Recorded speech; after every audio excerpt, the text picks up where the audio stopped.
बचाओ बचाओ, कोई है?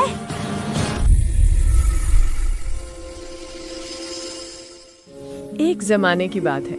एक छोटा सा गांव था जिसके चारों ओर हरे भरे खेत फैले हुए थे। गांव के पास ही एक बहुत पुराना जंगल था। इतना मिस्टीरियस था कि वहां जाने की कोई हिम्मत नहीं करता था। कहा जाता था कि जो भी उस जंगल में गया कभी वापस नहीं आया। गांव वाले उसे देखने वाला जंगल कहते थे।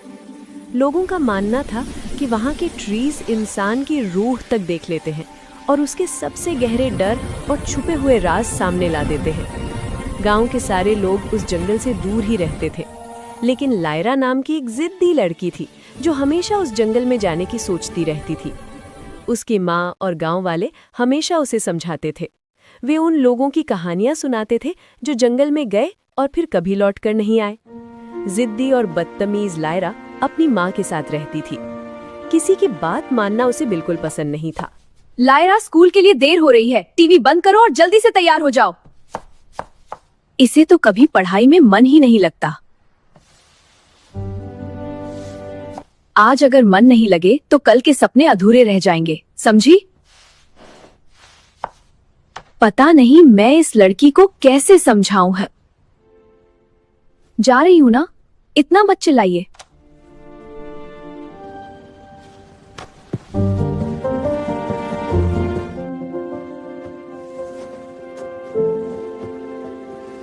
मैं स्कूल जा रही हूँ।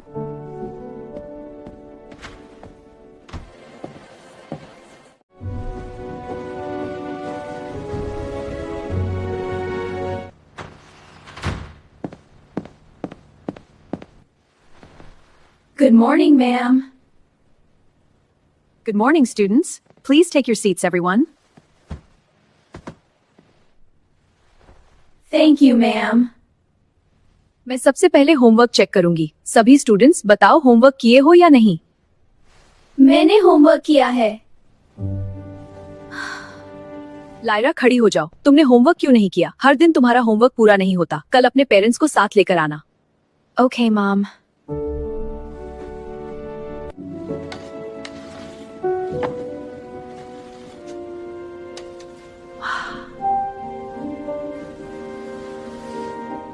लायरा, तुम्हारा ध्यान कहाँ है? खाना अच्छे से खाओ।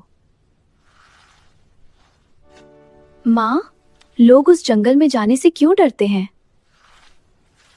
गांव के लोग कहते हैं कि जो भी जंगल में जाता है वह वापस नहीं आता। क्या यह सच है? बहुत हो गया अब। जंगल की बातें बंद करो। वहां कोई नहीं जाता। तुम्हें जासूस बनने की जरूरत नहीं है। पढ़ाई पर ध्यान दो और ये एडवेंचर वाले कपड़े पहनना बंद करो। अपनी किताबें खोलो। चुपचाप खाना खाओ और उस जंगल में जाने की कोशिश भी मत करना। लायरा अक्सर गांव के किनारे पर खड़ी होकर जंगल को दूर से देखती और कहती, लोग इसे देखने वाला जंगल कहते हैं, लेकिन एक दिन मैं जरूर जानूंगी कि इसके अंदर आखिर क्या है। एक शाम जब आसमान सुनहरा हो गया, लायरा ने माँ के मना करने के बावजूद भी उस जंगल में जाने का फैसला कर लिया। उसके दिल में डर था, लेकिन अपनी जिद के आगे वो किसी की नहीं सुनी। आखिर वो गांव की सरहद पार करके उस जादुई जंगल की ओर चल पड़ी। शुरुआत में सब कुछ शांत था। जंगल में कदम रखते ही उसे अच्छा लगने लगा। चारों तरफ सुंदर खुशबूदार रंग बिरंगे फूल थे, नरम घास थी और ऊंचे ऊंचे ट्रीज खड़े थे। पंछियों की हल्की आवाज गूंज रही थी और सुनहरी रोशनी पत्तों के बीच से छनकर जमीन पर गिर रही थी। मुझे समझ नहीं आता कि लोग इस जंगल से इतना डरते क्यों हैं। ये तो कितनी खूबसूरत जगह है। शायद बेकार की कहानियां लोग खुद बना लेते हैं और सच इससे कहीं ज्यादा खूबसूरत होता है। एक और जंगल की खूबसूरती ने लायरा का दिल जीत लिया और दूसरी तरफ उसकी माँ लायरा का इंतजार कर रही थी। लायरा ने तो कहा था वो खेल के जल्दी आ जाएगी, पर वो अभी तक नहीं आई। कहीं वो जादुई जंगल तो नहीं चली गई? नहीं नहीं, वो भला वहां क्यों जाएगी? मैंने तो उसे मना किया था। लेकिन जैसे जैसे लायरा आगे बढ़ती गई, आवाजें धीरे धीरे कम होने लगी और फिर अचानक चारों ओर सन्नाटा छा गया। उसे कुछ अजीब सा महसूस हुआ, फिर भी वो चलती रही।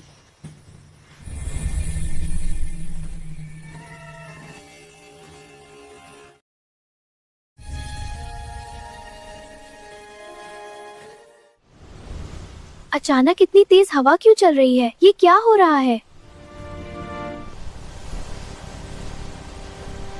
अचानक मौसम बदलने लगा।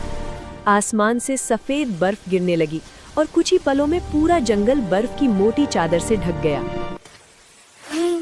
इस जंगल में ऐसे अचानक बर्फ कैसे गिरने लगी? लायरा बिल्कुल चौंक गई और घबराकर तेजी से इधर-उधर दौड़ने लगी। लेकिन जहां भी वो जा रही थी, चारों तरफ सिर्फ बर्फ ही बर्फ दिखाई दे रही थी।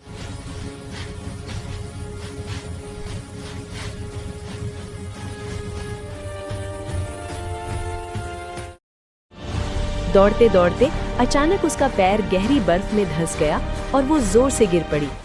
उठने की कोशिश करते समय उसके हाथ को कुछ सख्त सा लगा। उसने बर्फ हटाई तो वहां एक पुराना संदूक दबा हुआ था। लायरा ने संदूक को बाहर निकाला और धीरे धीरे उसे खोला। ये क्या है? और ये कागज, इसमें क्या लिखा है? इस निशान का दूसरा हिस्सा खोजो, तभी तुम यहाँ से निकल सकोगी। और ये पहेली ही तुम्हें उस निशान तक ले जाएगी। मैं जमीन के नीचे नहीं, मैं आसमान के ऊपर भी नहीं। मैं वहाँ छुपा हूँ जहाँ ठंड सबसे पहले रुकती है और समय बिना चले ठहर जाता है।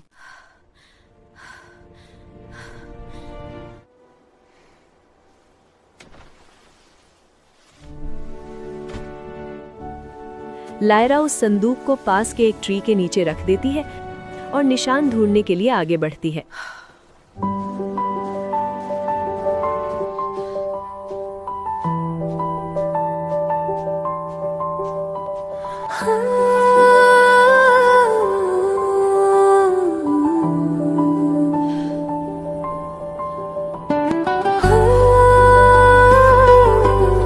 मॉम की बात नहीं मानी। अब समझ नहीं आ रहा कि मैं यहाँ से कैसे निकलूं और वो निशान कैसे ढूंढूं। माँ की बात ना मानी मैंने, अपनी ही राह चुनी थी मैंने। आज अंधेरे में खो गई हूँ, तन्हा होके रो रही हूँ। मुझे माफ कर दे माँ, मैं गलती समझ ना पाई।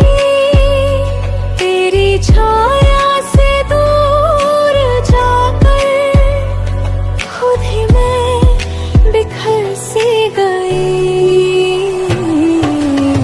रास्ते कितने मुश्किल लग रहे हैं, ठंडी हवाओं में डर सी गई। कहाँ ढूंढूं वो निशान, दिल ये कह रहा है। दुआ तू ही मुझे हिम्मत दे, इस बर्फ भरे जंगल में तेरे प्यार के बिना मैं खो गई हूँ इस मंजिल में।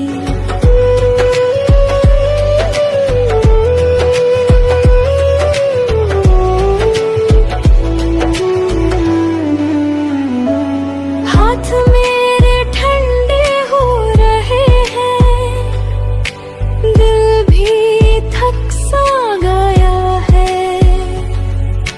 कहाँ ढूंढूं वो निशान, दिल ये कह रहा है।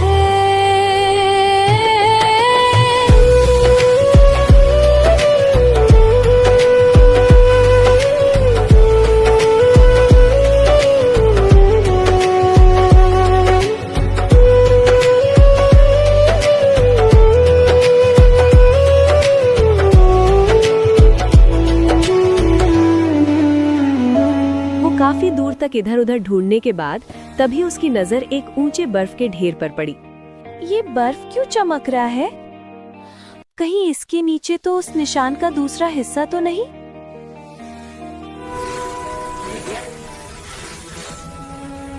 ये पाथर, बस थोड़ा सा, बस थोड़ा सा।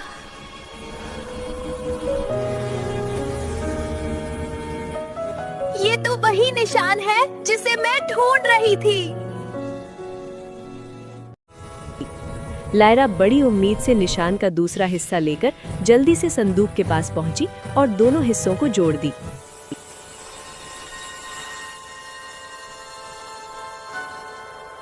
मैंने निशान जोड़ दिया, अब मैं यहाँ से। जैसे ही निशान पूरा हुआ, चारों तरफ नीली चमकीली रोशनी फैल गई और पल भर में लायरा फिर से उसी जंगल में पहुंच गई। मैं फिर से इसी जगह में हूँ।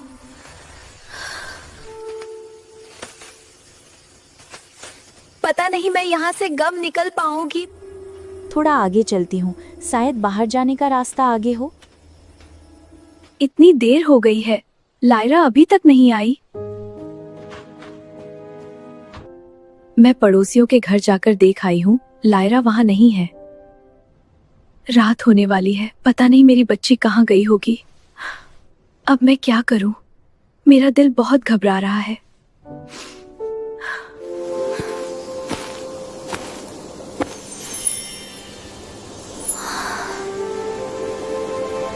दिल में हल्की सी घबराहट के साथ लायरा आगे बढ़ती गई। रास्ते के दोनों तरफ अजीब से हल्के पीले रोशनी वाले मशरूम थे जो छोटे लैंप्स की तरह जल बुझ रहे थे। थोड़ा डरते हुए लायरा ने सोचा, ये तो बस रोशनी है और कुछ नहीं। थोड़ा और आगे चलती हूँ। फिर जैसे ही वो टहनियों के एक मेहराब के नीचे से गुजरी, हवा का रुख बदल गया। कुछ अजीब सा महसूस हुआ, फिर भी वो रुकी नहीं। जिस रास्ते से लायरा आई थी वो रास्ता बदलने लगा था। बेलें जमीन पर रेंग रही थीं और रास्ते को धीरे धीरे निगल रही थीं। जब लायरा ने पीछे मुड़कर देखा तो वो बहुत चौंक गई। तभी हवा में एक हल्की सी आवाज गूंजी, अब वापसी नहीं। लायरा का दिल जोर जोर से धड़कने लगा। वो समझ गई कि वो अब जंगल के अंदर फंस चुकी है। अब लौटने का कोई रास्ता नहीं है। इसलिए उसने खुद को आगे बढ़ने के लिए मजबूर किया। हालांकि उसके पैर कांप रहे थे और सांसें तेज चल रही थी। हर कदम के साथ जंगल और ज्यादा अजीब और हकीकत से दूर लगता जा रहा था। अचानक डर ने उसे फिर से जकड़ लिया जब उसने देखा कि ट्रीज की डालियां लंबी उंगलियों की तरह हिल रही हैं और पत्ते मानो धीरे धीरे कुछ फुसफुसा रहे हैं। उसके चारों ओर हवा में एक हल्की अजीब रोशनी चमक रही थी। तब लायरा को एहसास हुआ, ये कोई मामूली जंगल नहीं है। ये जंगल जिंदा है। ये जंगल सांस ले रहा है। पत्ते हल्के से सरसराए, मानो उसे हाँ में जवाब दे रहे हों। लायरा के आगे बढ़ने पर ट्रीज उसके राज फुसफुसाने लगे। साए हिलने लगे, जैसे हर पल उस पर नजर रख रहे हों।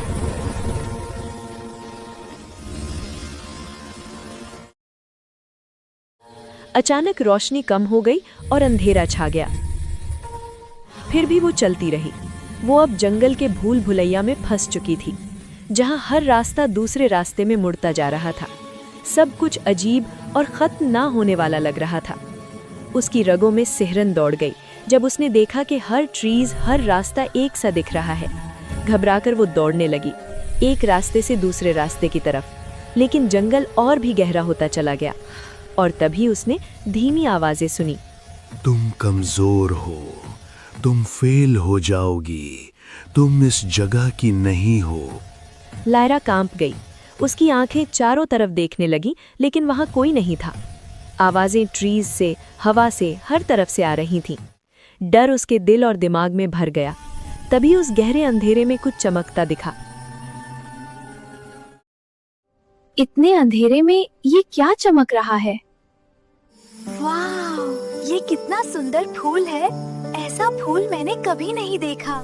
लगता है ये फूल मुझे रास्ता दिखा रहा है। लायरा के ये कहते ही सुनहरा फूल और तेज चमक उठा, जैसे उसने उसकी बात समझ ली हो। उस फूल की रोशनी के सहारे लायरा ने छिपे हुए रास्ते पर कदम रखा और ट्रीज की उस उलझी हुई भूल भुलैया से निकलती चली गई।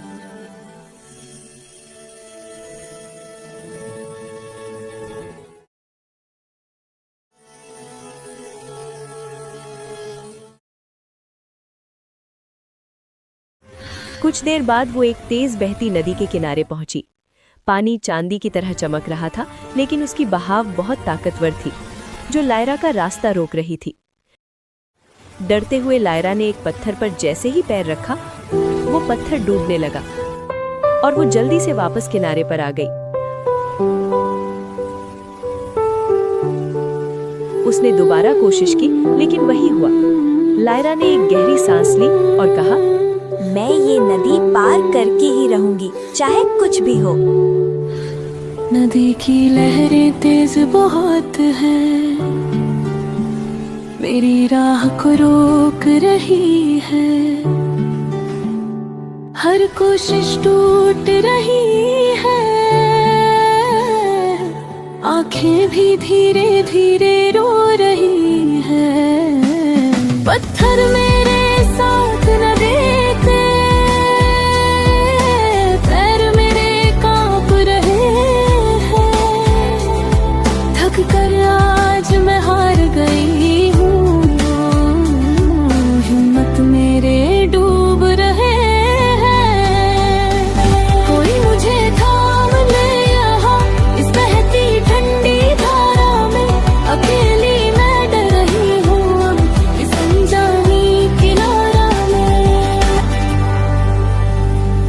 कुछ देर बाद धीरे धीरे नदी का पानी थोड़ा शांत होने लगा और तभी लायरा ने कुछ जादुई देखा।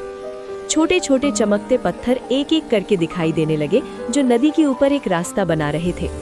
तभी लायरा को समझ आया, जोर नहीं, सब्र ही असली रास्ता है।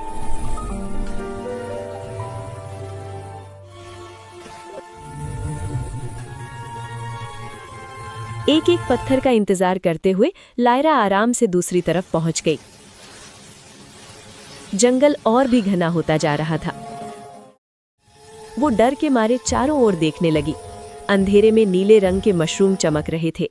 वो चलती रही। बेचैनी के साथ वो मन ही मन सोचती है, बाहर निकलने का रास्ता कहाँ है? कुछ भी समझ नहीं आ रहा कि यहाँ से बाहर कैसे निकलूं। पता नहीं अब आगे क्या होगा, मुझे तो डर लग रहा है। अचानक सारे मशरूम बुझ गए और फिर अंधेरा छा गया। अब लायरा टेढ़ी मेढ़ी डालियों से बना एक सुरंग जैसे रास्ते में थी। अंधेरे में से चमकती लाल आंखें उसे घूर रही थी। घबराहट से लायरा की सांसें अटक गईं। फिर भी वो संभल कर आगे बढ़ी, हर कदम सोच समझकर रखते हुए।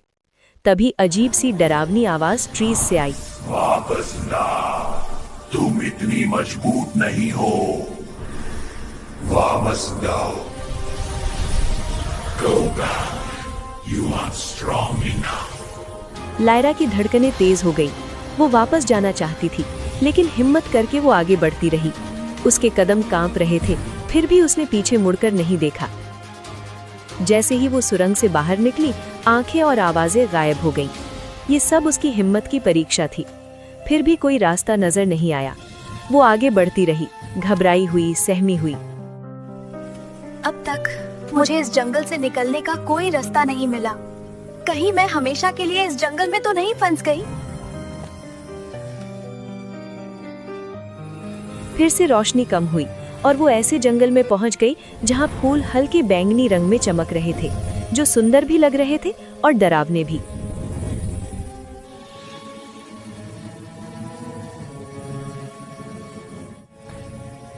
आगे एक खुली जगह में लायरा को एक बहुत बड़ा चमकता हुआ ओक ट्री दिखा। वो हैरान रह गई। उसकी छाल और अक्लमंद चेहरा रोशनी से चमक रहे थे। ट्री की गहरी आवाज गूंजी। बच्ची, सच बताओ, तुम्हें सबसे ज्यादा किस बात का डर है? लायरा के होंठ डर से कांपने लगे। उसने सिर झुका लिया और धीरे से कहा, मुझे डर है कि मैं काफी नहीं हूँ। मुझे डर है मैं हार जाऊंगी और सबको दुखी कर दूंगी। तभी ट्री और ज्यादा चमक उठा। सुनहरी रोशनी चारों तरफ फैल गई। आसपास के ट्रीज धीरे धीरे हट गए और उनके बीच एक नया रास्ता खुल गया। लायरा ने सच्चाई का एग्जाम पास कर लिया था। उसके दिल में उम्मीद की एक छोटी सी चिंगारी जली, लेकिन उसका सबसे मुश्किल एग्जाम अभी बाकी था। कुछ और गहरा, कुछ और डरावना, जो जंगल के और अंदर उसका इंतजार कर रहा था। जैसे जैसे वो उस रास्ते पर आगे बढ़ी, हवा भारी होती चली गई। ऐसा लग रहा था जैसे पूरा जंगल अपनी सांस रोके हुए है। लायरा को महसूस हुआ कि कोई उसके हर कदम का पीछा कर रहा है। वो पीछे मुड़ी, लेकिन वहां कोई नहीं था। कुछ पल बाद वो फिर मुड़कर देखी, फिर भी कोई दिखाई नहीं दिया। अचानक एक अंधेरी परछाई सामने आई। वो लायरा की ही परछाई थी। उसने कहा, तुम मुझसे बच नहीं सकती। मैं तुम्हारा डर हूं, तुम्हारा पछतावा, तुम्हारी कमजोरी। लायरा की रूह कांप उठी और वो भागने लगी। परछाई भी उसके पीछे दौड़ती रही। टेढ़े मेढ़े ट्रीज के बीच, झूलती टहनियों के नीचे और घने कोहरे में।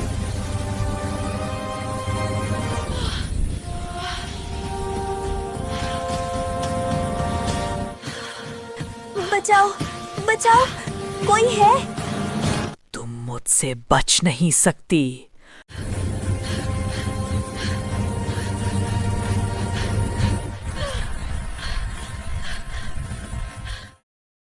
लायरा लड़खड़ा गई, उसकी सांस फूलने लगी, लेकिन फिर भी उसने खुद को गिरने से रोके रखा। आखिरकार वो कांपती हुई एक ट्री के पीछे छिप गई। तभी उसे जंगल की सीख याद आई, वक्त, सब्र, हिम्मत और सच्चाई। उसे समझ आ गया कि वो या तो हमेशा भागती रहे या फिर एक बार उस परछाई का सामना करे। वो ट्री के पीछे से बाहर आई और बोली, ये परछाई मेरा डर है, लेकिन ये मुझ पर काबू नहीं पा सकती। मैं इससे ज्यादा मजबूत हूँ। जैसे ही लायरा ने अपनी सारी हिम्मत जुटाकर उस परछाई का सामना किया, वो परछाई टूटकर चमकती हुई हरी रोशनी में बदल गई और हवा में गायब हो गई। लायरा आगे बढ़ी। जंगल अब राहत की सांस ले रहा था। हवा भी हल्की लगने लगी थी। लेकिन लायरा का सफर अभी खत्म नहीं हुआ था। जंगल अब भी उसे अपने कब्जे में रखे हुए था। जंगल तो शांत हो गया, लेकिन कोई रास्ता नजर नहीं आया। हर तरफ खामोशी थी, जैसे जंगल आखिरी जवाब का इंतजार कर रहा हो। लायरा ने चारों तरफ देखा। उसका दिल उलझन और उम्मीद दोनों से भरा हुआ था। तभी छोटे छोटे सुनहरे जुगनू नजर आए, जो प्यार से उसके चारों ओर घूमने लगे। लायरा के चेहरे पर एक प्यारी सी मुस्कान आ गई। सारे जुगनू धीरे धीरे रोशनी का रास्ता बनाने लगे। थोड़ी खुशी और सावधानी के साथ लायरा उन जुगनुओं के पीछे चल पड़ी। सुनहरे जुगनू उसे ऊंचे मुड़ते हुए ट्रीज के बीच से और सफेद पत्तों वाले खूबसूरत मेहराबों के नीचे से ले गए, जो अंधेरे में चमक रहे थे। आखिर वो फिर से उसी पुराने ओक ट्री के पास पहुंची। उसका तना चमक बिखेर रहा था और उसकी आंखें लायरा को शफकत से देख रही थीं। ओक की गहरी आवाज गूंजी, अब तुमने अपने डर का सामना कर लिया है, लेकिन मुझे बताओ, क्या तुम खुद पर इतना भरोसा करती हो कि इस जंगल से बाहर निकल सको? लायरा ने सभी एग्जाम्स को याद किया और ट्री की छाल पर अपना हाथ रखा और धीरे से कहा, हाँ, मुझे खुद पर पूरा भरोसा है। ओक ट्री और ज्यादा सुनहरी रोशनी से चमक उठा। उसकी डालियां सूरज की रोशनी की तरह जगमगाने लगी। फिर लायरा को जंगल से बाहर जाने देने के लिए ट्री का तना दरवाजे की तरह खुल गया। लायरा ने गहरी सांस ली और आगे बढ़ गई।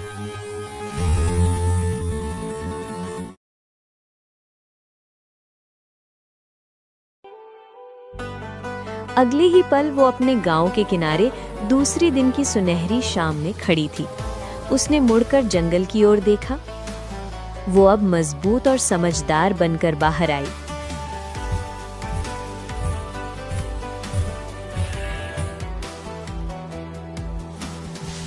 उधर लायरा की माँ अब भी उसका इंतजार कर रही थी।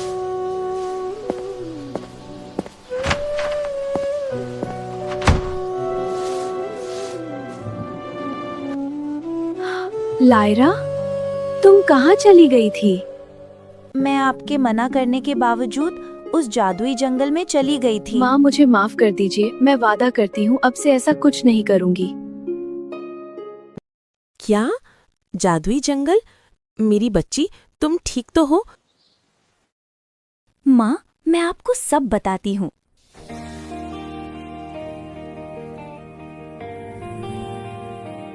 और इस तरह मैं बड़ी मुश्किल से उस जादुई जंगल से बचकर बाहर आ पाई। माँ, उस जंगल ने मुझे बहुत कुछ सिखा दिया है जो मैं कभी नहीं भूलूंगी। मैंने तुम्हें हर जगह ढूंढा, मैं कितनी घबरा गई थी। माँ, मैं पहले आपकी बात ही नहीं मानती थी, पर अब मुझे अपनी गलती समझ आ गई है। अब से मैं आपको कभी नाराज नहीं करूंगी माँ। मैं आपकी हर सीख जिंदगी में अपनाऊंगी, आपकी हर बात मानूंगी और पूरी मेहनत से पढ़ाई करूंगी। माँ की दुआ मेरी की बच्ची। रोशनी मेरी राह सजाती है, हर टूटी हुई हिम्मत को फिर से जगाती है। अब डर नहीं रहा दिल में, सब्र मेरा हम सफर है, सच्चाई के रास्ते पर चलना